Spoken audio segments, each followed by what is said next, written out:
Welcome to the DrinkUp Podcast Daily Industry Brief, where we break down what's happening in the beverage business and what it actually means for brands, distributors, and operators. Today's headlines look dramatic, but underneath, it's the same story as tiny wins and bar stools, brutal math, weird signals, and brands that only work if you're willing to grind. A huge new genetic study on alcohol and cancer lands with a very non-viral message. No clear link to overall cancer risk, no solid signal for breast cancer, and specific risks that still show up for things like head and neck and esophageal.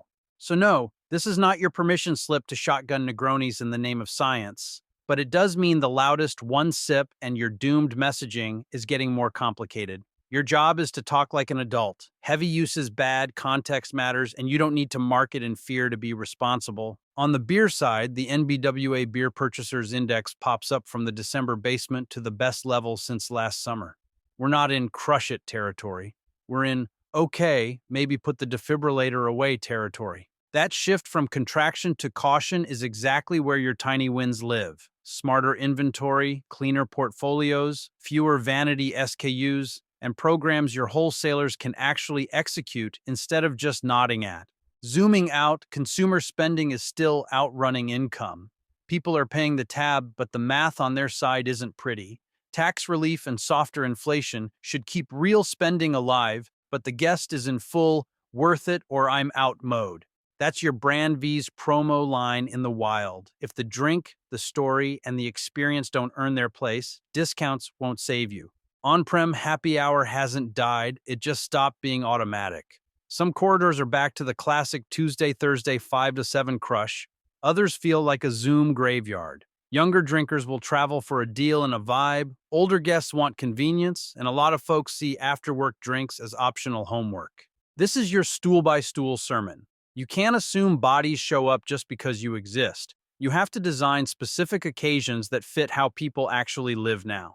At the top shelf, bourbon reminds everybody how long this game really is. In blind tasting, the same Buffalo Trace Antique heavy hitters still float to the top. Scarcity, age, and legacy beat novelty, again. You don't spin up a new Pappy in 3 years. You stay alive long enough that one day people pretend you were always inevitable. Meanwhile, the plumbing underneath all of this is shaking. RNDC walks away from California, and suddenly a lot of brands that thought they'd made it in the state are back to square one on distribution. At the same time, China is moving to cut export tax rebates on glass and ceramic bottles, which is a fancy way of saying expect more pressure on packaging costs, especially at the value end, and more incentive to make premium glass actually do something for you. So what's the move? Accept that the headlines will be noisy, the data will be messy, and the system will occasionally punch you in the teeth.